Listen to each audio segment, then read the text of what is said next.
आप सभी आंगनबाड़ी कार्यकर्ताओं का एक बहुत ही इंफॉर्मेटिव और एक बहुत ही यूजफुल वीडियो पर फिर से स्वागत है।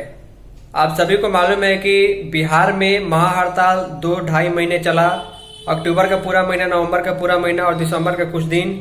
लेकिन बिहार सरकार से जिस प्रकार की लड़ाई थी, जो मांग थी, वो मांग फिलहाल कब तक पूरा होगा, कितना पूरा होगा, उसके संबंध में सिर्फ आश्वासन देकर के हड़ताल को तोड़ दिया गया है, काम पर वापस आ गया है। तो यानी सभी सेविका काम पर वापस आ गई हैं। क्योंकि आने वाले समय में 5-6 महीने के बाद जो है 2024 के मध्य में लोकसभा का चुनाव पड़ेगा, यानी कि केंद्र में मोदी सरकार का चुनाव होगा। लोकसभा के चुनाव में प्रधानमंत्री का चुनाव होता है, आप सभी को मालूम होगा।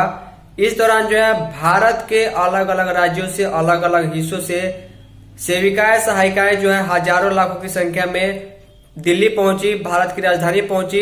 अखिल भारतीय महासभा के साथ साथ जो देश स्तर पर आंगनबाड़ी का यूनियन है, उन्होंने प्रधानमंत्री मोदी जी से जो है मानदेय को बढ़ाने के संबंध में और ईपीएफओ की सुविधा, पेंशन ग्रेच्युटी की सुविधा उपलब्ध कराने के संबंध में दिल्ली में प्रदर्शन किया गया है। कल बहुत बड़ा प्रदर्शन दिल्ली में हुआ है। इसकी 2 खबरें मुझे प्राप्त हुई है। चलिए दोनों खबर मैं आपको बता देता हूँ। उसके पहले मैं आपको बता दूं, जितना हो सके वीडियो को लाइक जरूर कीजिएगा। इस वीडियो को अन्य सेविकाओं के साथ भी जरूर शेयर कीजिएगा, ताकि सबको जानकारी मिल पाए कि फिलहाल अन्य राज्यों से जो लड़ाई सेविकाओं की लड़ी जा रही है, वो उनके राज्य सरकार नहीं बल्कि केंद्र सरकार यानी कि दिल्ली स्तर की जो है भारत सरकार से लड़ाई की जा रही है कि कहीं ना कहीं सरकार उनके मानदेय में बढ़ोतरी करेगी। अगर केंद्र सरकार मानदेय में बढ़ोतरी करती है, जो पूरे भारत के हर एक आंगनबाड़ी सेविका को 4500 रुपए देती है, अगर केंद्र सरकार बढ़ोतरी करेगी तो हर एक स्टेट में हर एक सेविका को बढ़ोतरी होगा।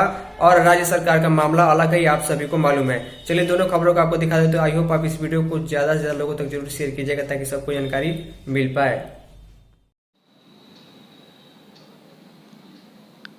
तो इस पूरे खबर को, पूरे वीडियो को बहुत ही ध्यान से आप सभी को देखने की ज़रूरत है। ज़रूरत इसलिए है क्योंकि आप सभी को मालूम है कि अगले वर्ष यानी आने वाले 4-5-6 महीनों में लोकसभा का चुनाव होगा, यानी कि केंद्र स्तर के सरकार का, केंद्र सरकार का चुनाव होगा। सीधे तौर पर अगर सिंपल लैंग्वेज में बोलूँ तो मोदी सरकार का चुनाव होने वाला है। तो यहाँ पर देखिए, इस दौरान जो है देश स्तर से, पूरे देश भर से यहाँ पर जो आपको हजारों लाखों की संख्या में जो भीड़ दिखाई दे रही है, ये जंतर मंतर पर भीड़ है। जंतर मंतर एक ऑथराइज प्लेस है दिल्ली में किसी भी कर्मचारियों का धरना प्रदर्शन करने के संबंध में।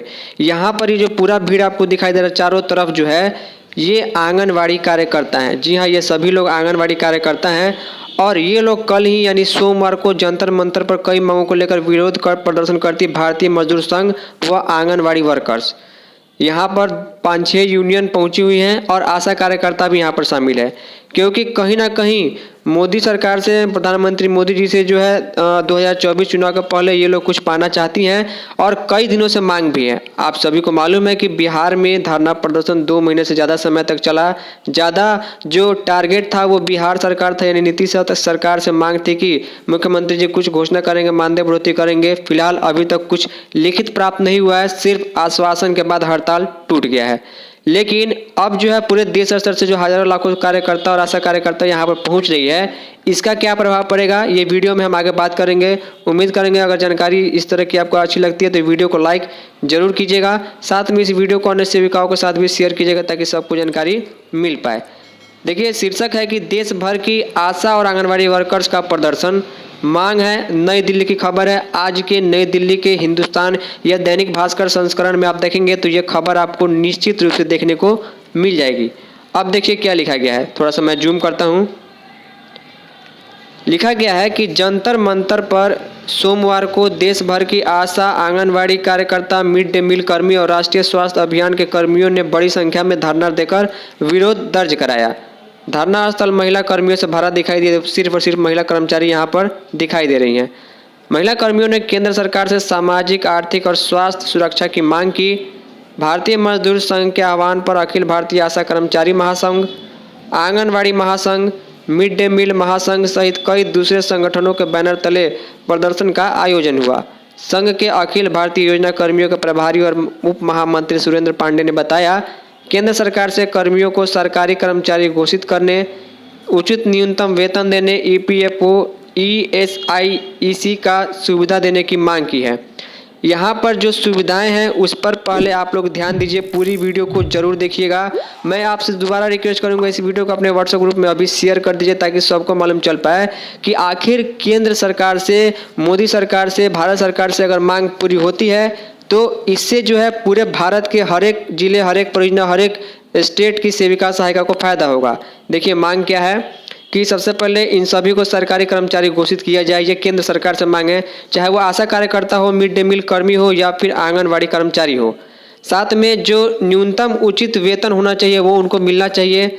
EPFO की मतलब की सुविधा मिलनी चाहिए, एक तरह से पेंशन की सुविधा मिलनी चाहिए। ESIC यानी ग्रेच्युटी वगैरह का भी सुविधा मिलनी चाहिए। ये बड़ी मांग है। अगर मोदी सरकार केंद्र स्तर पर, भारत सरकार जो है ये इन मांगों में से कुछ भी मांगों को मान लेती है तो कुल मिलाकर इस वीडियो को दिखाने का मकसद ये है कि अगर केंद्र सरकार इनमें से जो मांग है कुछ भी मांगे मान लेती है तो इसका मतलब भारत के हर एक राज्य के आंगनबाड़ी कार्यकर्ता, अगर आंगनबाड़ी कार्यकर्ता के लिए नियम लागू हो जाता है, नया मांगे पूरी हो जाती है, या आशा कार्यकर्ता या मिड डे मील कर्मी या फिर स्वास्थ्य कर्मचारी, उन सभी को, पूरे भारत के हर एक कर्मचारी को जो है वो फायदा पहुंचेगा। ये सबसे बड़ी बात है। अभी जैसे कि बिहार में इतना दिन धरना प्रदर्शन हुआ लेकिन अभी आश्वासन के बाद हड़ताल टूटा, ऊपर से लॉस लगेगा कि मानदेय कटेगा। लेकिन अगर बिहार सरकार मानदेय बढ़ाती है तो सिर्फ बिहार के आंगनबाड़ी कर्मचारियों को फायदा होगा।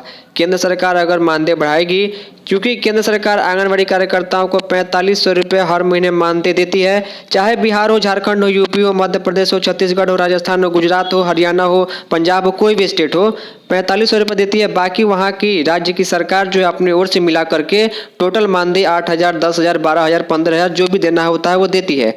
अब मान के चलिए कि मोदी सरकार जो है फिलहाल 4500 रुपये देती है। अगर इसको बढ़ा करके कुछ भी किया जाए 8000, 9000, 10000, 5000, 6000, तो ये बढ़ोतरी हर एक राज्य में हर एक आंगनबाड़ी कार्यकर्ता को फायदा होगा। जैसे सेविका के लिए बढ़ेगा वैसे हर एक जगह पर सहायिका के लिए बढ़ेगा। उसके बाद जो है मान लीजिए कि आपके स्टेट में, बिहार में फिलहाल 1450 रुपये मिलता है, उसके बाद वो पैसा जोड़ करके टोटल अमाउंट हो जाएगा। लेकिन आप सभी को मालूम है कि सरकार से लड़ाई लड़ना और उनसे अपनी मांगों को मनवाना काफ़ी जटिल काम है। लेकिन केंद्र स्तर पर यह हो रहा है, दिल्ली पहुंच कर हो रहा है, पूरे अलग अलग स्टेट से सेविकाएं, सहायिकाएं पहुंची हुई है, आशा कार्यकर्ता पहुंची हुई है। देखने वाली बात होगी कि चुनाव को पहले क्या मोदी जी इनके लिए कुछ करते हैं या नहीं करते हैं। जैसे कि आपने देखा कि MP में बहुत बड़ा प्रभाव जो है लाडली बहना योजना करके एक है, और आंगनबाड़ी कार्यकर्ताओं का जो मानदेय इतना अच्छा मिलता है 13000 रुपये और हर एक साल 1000 की बढ़ोतरी, इसके सपोर्ट पर कहीं ना कहीं BJP को काफ़ी फायदा हुआ और उन्होंने जो है चुनाव भारी संख्या में जो सीटें जीती हुई थी।